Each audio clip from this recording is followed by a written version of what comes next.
Hey guys, welcome again to another Comic Talk, and today we're going to cover 15 of my favorite books. This is the 100th episode of Comic Talk.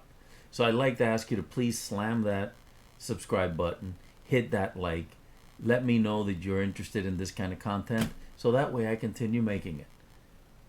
So now, let's jump in and see the top 15 books my top 15 books that are slabbed, that are CGC, could be PGX, it could also be CBCS. So you'll find one of each in this ensemble. See you in a second.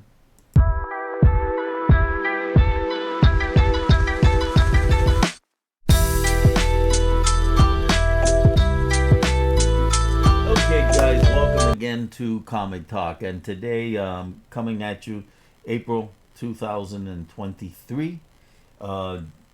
We're gonna cover the top 15 comics I've got, the ones that I like. They're not necessarily my most expensive comics, nor are they the highest graded comics I've got, because these are all going to be CGC or CBCS or PGX slabbed comic books. But these are the actual comics that I consider my favorite. I have not done a keepers list yet for the comics that I plan not to sell, because I am selling a bunch of them, as you probably know. If you go to eBay, I think you go under comic book 1962, you'll find me on eBay. If you go to comic book 62, you'll find me on Instagram. And anyway, in any case, let's get started. Okay, we're gonna go backwards. This is number 15. My favorite will be number 1. So this is number 15 of the top 15 comics I've got. Let's see if I can get these without the glare. America's Best Comics, number 1. It's really a one-shot. Came out in 1967. Kirby, Joe Chanot, and George Tuska art. So the cover was Kirby. The interiors were George Tuska, John Tarraglone, and Paul Reinman.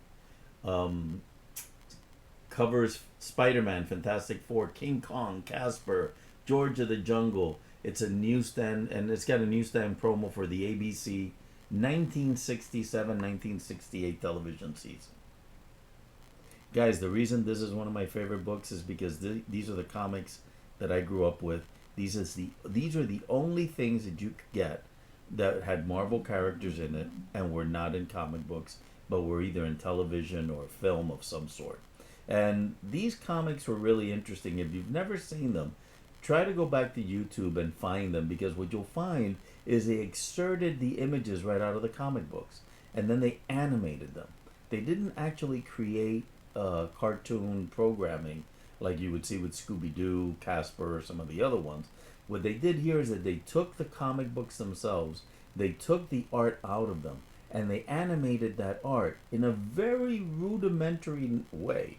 I mean, you're going to find some of it is, Thor will swing his hammer, you'll just see the swinging artwork, and then all of a sudden a flying hammer with a bam. That's literally what they did. So I think you'll find these really interesting. And again, the main reason was these guys, Spider-Man and Fantastic Four. That drew me into this book as soon as I saw it, because it brought me right back to when I was the age of maybe 6, 7, 8, 9, that era. All right, guys, let's go to number 14. Now, this comic book, it's actually controversial right now because of the film that came out that literally ruined the storyline. It wasn't a bad movie. It just wasn't what should have been done for this character. This is a great character. This is the character that started horror for Marvel. Before this character, there were no horror vampire books. And the reason this character was created the way he was because vampires could not have the Comics Code Authority stamp on their comics at the time. So Stan Lee wanted to introduce some of the horror characters and created Morbius. Now, this comic book has taken a lot of heat lately. Gosh, I wish I could get rid of this glare. It has taken a lot of heat lately because of the let's see if I can do it like that. Okay, because of the film that came out with Jared Leto. I think Jared Leto did a really nice job on portraying Morbius when he was not in costume. I think the costume of Morbius was a bit it wasn't exactly what I had hoped for, but it wasn't my complaint. The complaint for the movie was that the character was not developed the way it was developed in the comics. It should have been with Spider-Man. It shouldn't have been on standalone. So in any case, guys, this comic is probably one of my all-time favorite books when it comes to the story in it. And the six-armed Spider-Man, Morbius, everything in here was so good that my third favorite comic is the second part of this story. And this is Spider-Man 102. The last one was Spider-Man 101. And actually, for a very long time, and I don't know when the change occurred, Spider-Man 101 was touted as being the harbinger of the Bronze Age because he introduced horror comics for the first time. But for some reason, that's changed lately, and now all of a sudden, I think the Bronze Age is recognized in another fashion that I can't actually remember at this point. So this is the other, or sorry about that, guys. Had a small technical difficulty there, but this comic book was actually my favorite between these two. I love this one, but I really enjoyed the storyline in here because I was a big fan of the Lizard, and the idea that the Lizard was going to be joining Morbius was great. And if you don't know, the actual story, very different from the movie, is that Peter Parker and the Lizard themselves try to cure Peter of the spider gift that he has for whatever reason, trying to get rid of it so that he can be a normal person and all that good stuff, while the Lizard tries to help him because of the regenerative properties of the Lizard's serum. He gives it to Spider-Man, and that causes the 6 arms, or the additional 4 arms to grow. Morbius and the Lizard are not in league at all. It just so happens that because the Lizard is part of the story that creates the arms, and Morbius is a vampire that is actually created in a lab, there's a connection there between Connors and Dr. Morbius that develops into the team-up. By the way, this entire story starts in Amazing Spider-Man 100, and it moves through 102. By the end of 102, Spider-Man has lost his arms, and things are beginning to go back to normal. In any case, again, two of my ultimately favorite Spider-Man books, if not two of my favorite comics. One last thing about 102 and 101. The reason Marvel Comics had such a dedicated fandom is because of the stories and the way these stories were continuing to have a history that didn't change. And I bring this up because I think the multiverse, although interesting, may be the reason that the MCU has a miserable failure in the future. Because you cannot have people invested in characters that they know nothing will happen to. There's always has to be some sort of dread, some sort of fear. There's got to be a question in your mind that something could happen. And in the old DC, Marvel, and even DC Comics, things would happen all the time, especially in Marvel. Gwen Stacy died and stayed dead for decades. We never thought we'd see her back. And actually, the Spider-Verse, because it's a cartoon, plays well to that. Her father died. The Green Goblin died. These characters actually died and did not resuscitate, did not come back from the dead. Now with the multiverse, anything can happen. As we saw, we just got Green Goblin back. And that's part of the reason why the movies themselves, if you want to make them individual films that you watch and there's no continuance, fine. But if you're thinking of creating a universe, having the multiverse means having a insane anything is possible universe that basically eliminates any of the adventure, any of the fun, any of the fear, any of the things that make us want to engage ourselves with the characters on screen. Okay, now let's switch, and another one of my favorites, Captain Marvel Jr.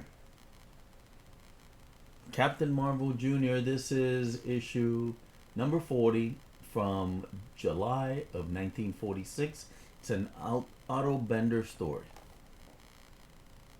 What I love about this book is a couple of things. One is Captain Marvel Jr. was a very fan favorite for all of the kids that were collecting comics as they were growing up in the 40s and 50s, and actually he became even more popular than Captain Marvel himself.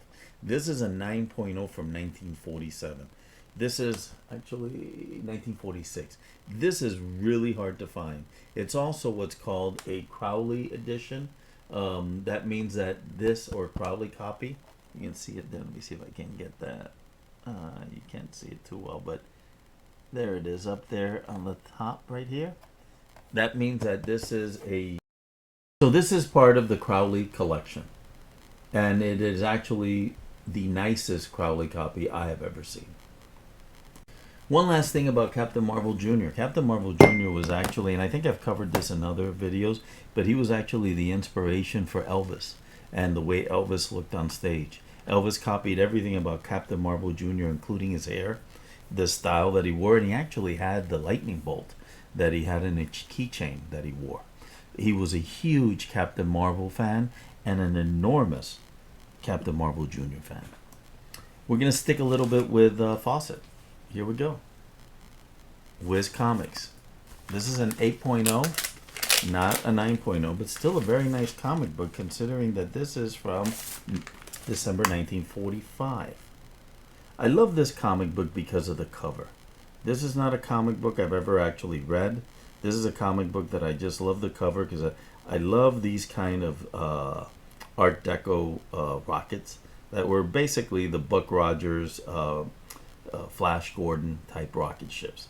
I love them from that era, so when I saw this issue, I needed to get it, and I just love the way this issue looks. And again, I'm not sure which ones of these are going to be in my keepers list when I finally make a list, but this is one of the ones that I think is riding high on it. Now we're going to switch back to Marvel, but a little bit older Marvel. Marvel Comics, number 49. The special thing about Marvel Comics number 49, and as you can see, this is actually a qualified copy. There's a piece of it missing on the inside. I think it's half a page, and apparently it does 1/3 of a page, and it does affect the story. So it's classified as incomplete because of that piece. Otherwise, the comic book is in beautiful condition for its age. This is 1943, November 1943. And the beauty about this one is this has the origin of Miss America in it. It's also, I believe, oh, it is not. I thought this was a Schomburg cover because it's a beautiful cover. I love the cover on this book, but it's not. It's a, let's see, it is Cy Shore's cover and art. First time I actually read his name on this comic is the only time I've seen his name. I'm not sure how many other comics Cy Shore did, because normally what I look for is Schomburg. But this is not a Schomburg cover. It's still a Marvel Comics, and I love Marvel Comics. So 3.5, qualified. You know, guys, the reason I'm doing these with CGC is I'm not sure I can even look and tell you what my favorite, unless maybe I do my favorite 200 books are. Because if I go into my unslabbed raw books, there's too many that are my favorite. Sticking with Marvel. Hulk number 5. Let's see if I can put it here. I think that might be better. There you go. This is a beautiful comic book. The biggest issue with this comic book is, of course, PGX. Nothing I can do about it. I find this comic book to be in great condition. I honestly think PGX gets a really raw deal. I know that there were some issues originally with them. I don't think any of those exist anymore. And I wish companies or people would give them an opportunity to come back instead of constantly talking about PGX as a slab that is worth less in some cases than even the raws, which is shocking to me. This comic book is a 4.0.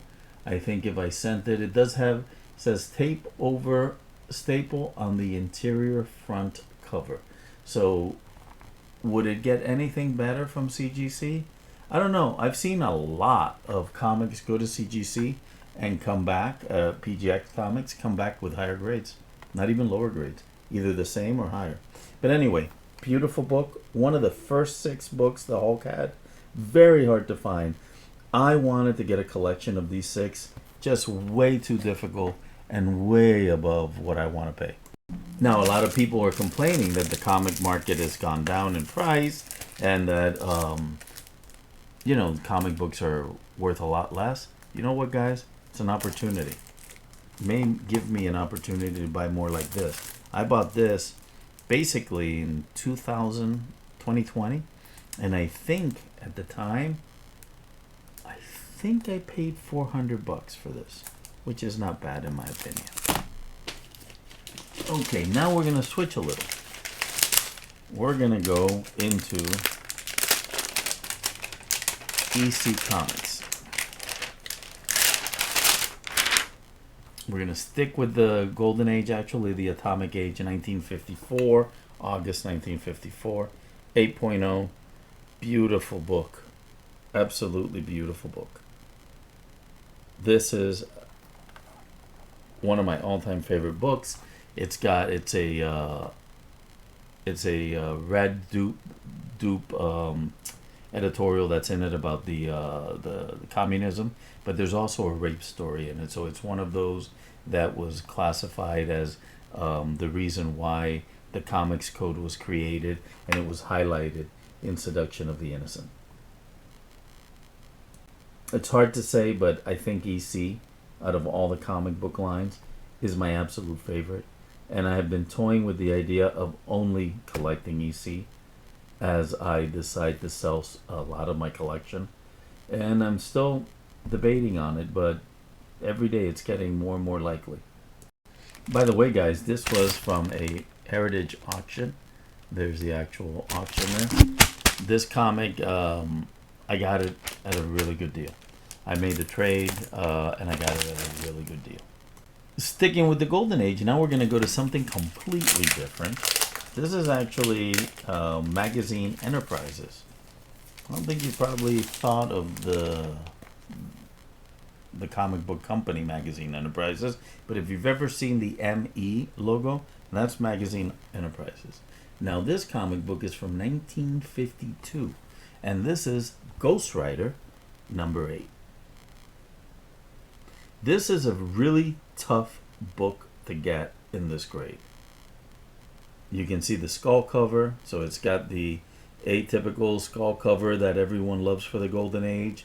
You've got Ghost Rider, the original Ghost Rider, the one that was on a horse and was a Western, and that Ghost Rider later converted to a motorcycle, was not the same character, but in Ghost Rider 2, I believe was the film, they actually joined, and in the comic books, they joined up in a couple of issues, and I'm not sure when it was in Ghost Rider. Maybe you can leave some in the comments, guys, but I think it was in the 70s, 60s or 70s, and I'm talking about the number. In Ghost Rider 60 something or 70 something, there were some issues that combined the Western Ghost Rider with the modern Ghost Rider. But these are really tough to find, and Marvel created an entire line of Ghost Riders in the late 60s, but they weren't this, they were this Ghost Rider, but this was one of the original Ghost Riders from back in the day when it was at the beginning, when it was first created. These are beautiful comics, incredibly hard to find. This is one of my all-time favorite covers. I love this cover because it combines pre-code horror with superhero, pre-code superhero. Can't get any better than that. Okay, guys, like I told you, we're counting down, and we're down to number 6 of my favorites. We started at number 15. That Ghost Rider was number 7. The Hulk was number 8. And the Shock Suspense Stories was number 9. Let's take a look at number 6, because this is actually one of my all-time favorite covers, and I absolutely love this comic book. It would be incredibly hard for me to sell this.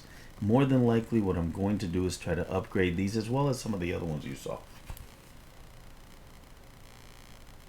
A 7.0 Detectives. I think it's $349. Yep, no, $359 from 1967.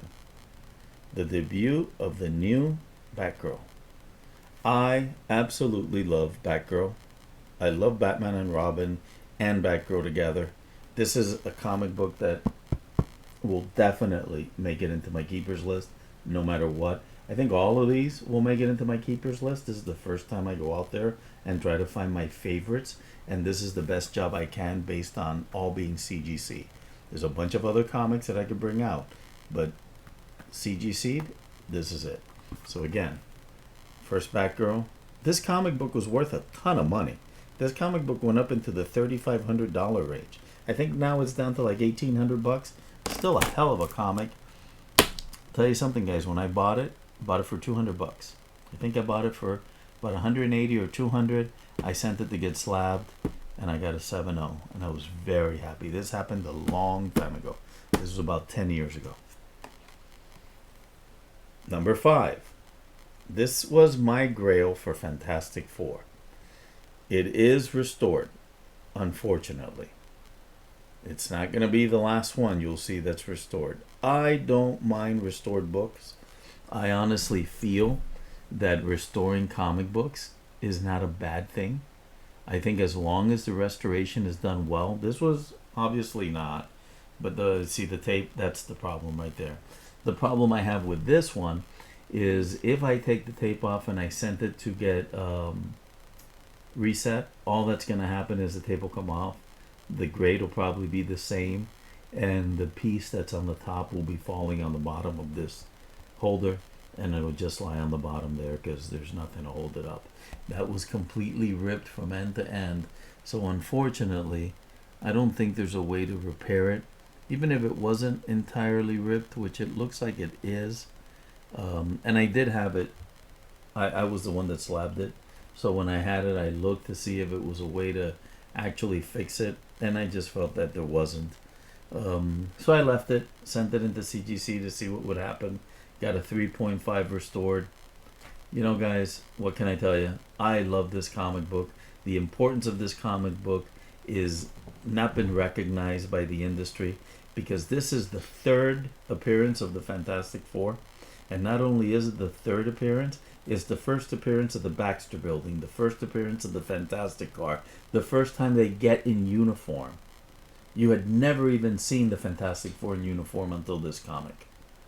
I can't believe that the Fantastic Four, comic book number 3, is not worth a lot more than even number 2, even though number 2 has the Super Scroll. So maybe that.